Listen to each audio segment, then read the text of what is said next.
책 읽어주는 헤라. 오늘은 헤라 여신의 질투.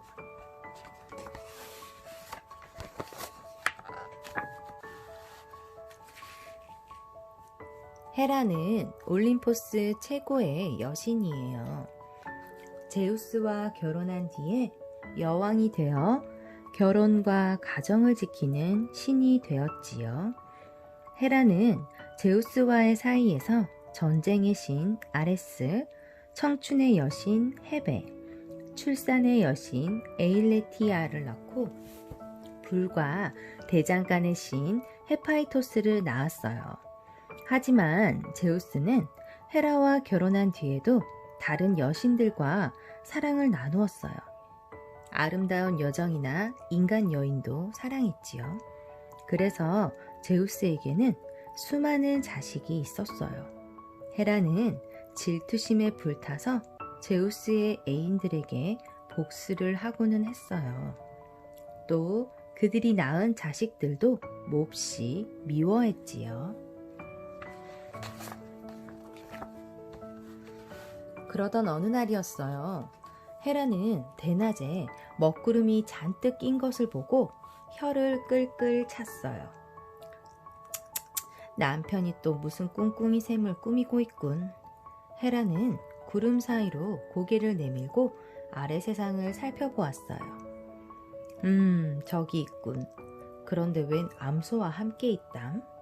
하지만 헤라는 금세 눈치를 채고 말았어요. 제우스가 요정 이오와 사랑에 빠져 함께 있다가 자기한테 들킬까봐 얼른 이오를 암소로 변하게 했다는 것을요. 이오는 강의 신인 이나코스의 딸이었지요. 헤라는 재빨리 제우스 곁으로 내려가 시치미를 뚝 떼고 물었어요. 어머나, 정말 예쁜 암소로군요. 어디서 난 거죠? 깜짝 놀란 제우스는 헤라가 눈치채지 못하게 하려고 대충 둘러댔지요. 내가 이 강가를 거닐다가 발견했소. 그럼 저에게 선물로 주세요. 헤라가 대뜸 말하자 제우스는 당황해서 말을 잇지 못했어요. 저한테 이까지 암소 한 마리 못 주겠다는 거예요? 헤라가 못마땅한 눈으로 제우스를 노려보았어요. 이걸 어쩌지? 만약 안 된다고 하면 나를 의심하겠지? 제우스는 하는 수 없이 사랑하는 이오를 헤라에게 넘겨주고 말았어요. 내가 속아 넘어갈 줄 알고 헤라는 아르고스에게 암소로 변한 이오를 감시하라고 시켰어요. 아르고스는 힘이 아주 센 거인인데 온몸에 다닥다닥 붙은 눈이 100개나 되었어요. 잠을 잘 때도 몇 개의 눈은 뜨고 있어서 낮이나 밤이나 이오를 감시할 수 있었지요. 아르고스는 낮에는 이오가 풀을 뜯을 수 있도록 내버려 두었지만 밤에는 단단한 밧줄로 이오의 목을 꽉 재었어요. 아르고스님, 제발 저를 풀어주세요. 이오는 이렇게 말하고 싶었지만 입에서는 음메 소리밖에 나오지 않았지요. 그러던 어느 날 아르고스는 이오를 강가에 풀어놓았어요. 이오는 강으로 다가가 마음속으로 아버지를 불렀어요. 아버지, 저예요. 저 이오예요. 마침 이나코스는 없어진 딸을 찾아 이곳저곳을 헤매고 다니고 있었어요. 강가에서 이오를 보았지만 암소로 변한 이오를 발견하지 못했지요. 이오가 뭉툭한 앞발로 모래 위에 자기 이름을 써 보였어요. 그제야 이나코스는 이오를 알아보았지요. 내 딸아, 너를 찾아 세상 곳곳을 돌아다녔는데 이렇게 암소가 되어 있을 줄이야. 이나코스는 이오의 목을 끌어안고 눈물을 철철 흘렸어요. 그런데 그 모습을 본 아르고스가 이오를 획 낚아채서는 높은 언덕으로 끌고 갔어요. 음메. 이오는 까마득하게 멀어진 아버지를 보며 하염없이 울고 또 울었지요. 하늘에서 그 모습을 지켜보던 제우스도 가슴이 찢어질 듯 아팠어요. 사랑하는 여인이 자기 때문에 고통을 받고 있었으니까요. 제우스는 헤르메스에게 명령을 했어요. 헤르메스, 어서 내려가서 아르고스를 해치워라. 네, 알겠습니다. 헤르메스는 서둘러 날개 달린 모자를 쓰고 날개 달린 신발을 신었어요. 그러고는 까마득히 높은 하늘에서 땅으로 훌쩍 뛰어내렸지요. 양치기로 변장한 헤르메스는 언덕 아래를 어슬렁거리며 갈대로 피리를 만들어 불었지요. 아르고스는 난생 처음 듣는 피리 소리에 기분이 좋아졌어요. 여복의 젊은이 이리 와서 쉬게나. 헤르메스는 아르고스 곁에 앉아 이런저런 이야기를 하면서 날이 어두워지기를 기다렸어요. 밤이 되자 헤르메스는 피리를 꺼내어 나지막히 불었어요. 그 피리 소리는 언제 들어도 기분이 좋구나. 아르고스는 꾸벅꾸벅 졸기 시작했어요. 하지만 눈이 100개나 되어서 몇 개의 눈은 뜨고 있었지요. 아르고스는 졸음을 쫓으려고 헤르메스에게 물었어요. 그 악기는 언제 만들어진 것인가? 아르고스님, 제가 이 피리에 얽힌 이야기를 들려드리지요. 헤르메스는 느릿느릿 이야기를 시작했어요. 옛날에 시링크스라는 아름다운 요정이 있었는데 아르테미스 여신을 따라 사냥을 하며 지냈어요. 그러던 어느 날 목축의 신 판이 요정을 보고 홀딱 반해 쫓아왔어요. 시링크스님, 제발 제 사랑을 받아주세요. 판은 몸 위쪽으로 사람의 모습이고 염소의 뿔과 다리를 가지고 있었지요. 게다가 목소리도 매우 크고 날카로웠어요. 시링크스는 판을 보고 겁에 질려 달아났어요.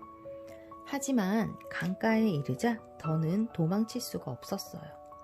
판이 시링크스를 막 잡으려는 순간 시링크스가 강의 신에게 도움을 청했어요. 강의 신이여, 부디 제 모습을 바꿔주세요. 그런데 이게 어찌된 일일까요? 시링크스의 몸이 한순간에 갈대로 변했어요. 이럴 수가. 판이 한숨을 내쉬자 그 한숨이 텅 빈 갈대 속에 슬프고도 아름다운 소리가 되어 울려 퍼졌어요. 판은 시링크스를 영원히 간직하고 싶은 마음에 갈대를 나란히 엮어서 피리를 만들었어요. 그리고 그 피리에 시링크스라는 이름을 붙였답니다. 헤르메스가 이야기를 마칠 즈음 아르고스의 눈은 어느새 모두 감겨 있었어요. 헤르메스는 지팡이로 아르고스를 더 깊이 잠들게 한 다음 돌로 아르고스를 죽이고 이오를 도망치게 했어요. 에르고스가 죽은 것을 안 헤라는 크게 슬펐어요. 불쌍한 아르고스, 너의 눈만이라도 영원히 간직하마. 헤라는 자기가 데리고 다니던 공작의 꽁짓깃에 아르고스의 눈을 타닥타닥 붙여놓았어요. 그때부터 공작의 꼬리에 수많은 눈동자 무늬가 생기게 되었지요. 헤라는 저 멀리 달아나는 이오를 보며 눈을 부릅떴어요. 괘씸한 암소 같으니 내 너를 가만두지 않겠다. 등의 떼야 세상 끝까지 저 암소를 쫓아다니며 괴롭혀라. 헤라는 이오를 향해 등의 떼를 날려보냈어요. 아야, 아이고 따가워, 음메. 이오는 자꾸만 달라붙는 등에를 쫓아버리려고 이리저리 정신없이 뛰어다녔어요. 드넓은 들판을 지나고 높은 산을 넘기도 했어요. 그러다가 카우카소스 산까지 가게 되었어요. 그곳에서 신의 불을 훔친 죄로 벌을 받고 있던 프로메테우스가 암소로 변한 이오를 알아보았지요. 프로메테우스는 자기처럼 고통받는 이오가 안타까웠어요. 이오야, 남쪽으로 가거라. 넓은 바다를 건너면 사막이 나오는데 그곳이 네가 머물 곳이다. 이오는 프로메테우스의 말을 듣고 남쪽으로 향했어요. 지칠 대로 지쳐 도망다니는 이오의 모습을 보고 제우스는 더는 가만히 있을 수 없었어요.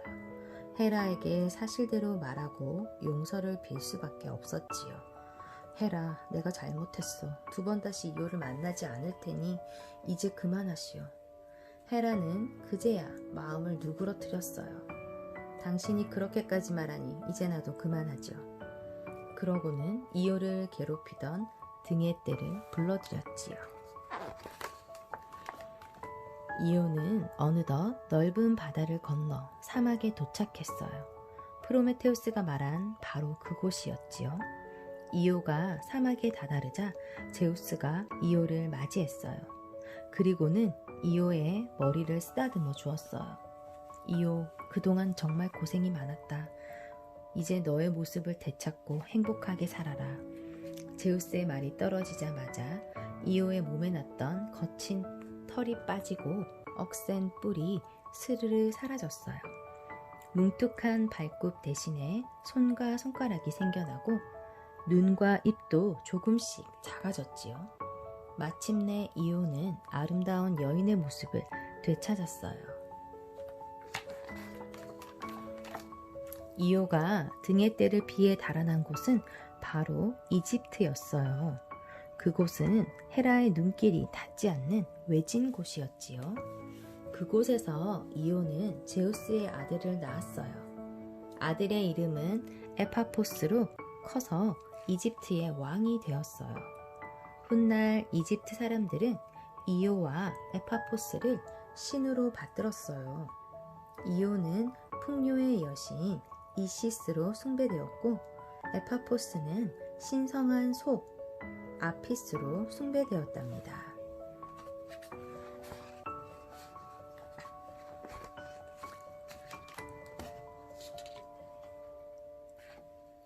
올림포스의 신들의 여왕인 헤라는 여러 여신과 여인을 질투했어요. 남편인 제우스가 그들을 사랑하고 그 사이에서 자식들도 낳았기 때문이지요. 헤라는 자신이 질투하는 여인들뿐만 아니라 그들의 자식까지 괴롭혔어요.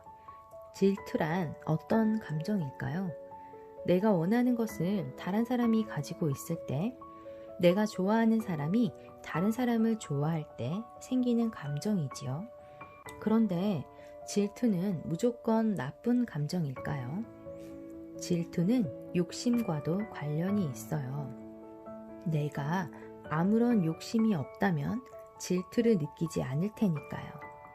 질투는 좋은 면과 나쁜 면을 다 가지고 있어요. 내가 다른 사람이 가지고 있는 것을 질투하면 그것을 갖기 위해 더 노력하게 되지요. 그러면 나 자신이 더욱 발전할 수 있어요. 반대로 질투의 나쁜 면은 질투하는 대상을 무작정 괴롭히는 거예요. 이것은 괴롭히는 자신도 괴롭힘을 당하는 사람도 모두 불행해질 수 있기 때문에 옳지 않은 행동이에요. 여러분도 친구를 질투하는 경우가 생길 수 있어요. 그럴 때에는 그 친구에게 관심을 가져보세요. 그리고 친구와 나를 비교하지 말고 내가 부러워하는 점을 갖추기 위해 노력을 해보세요. 그러면 더 행복해질 수 있을 거예요. 오늘은 그리스 로마 신화 헤라 여신의 질투 이야기였습니다.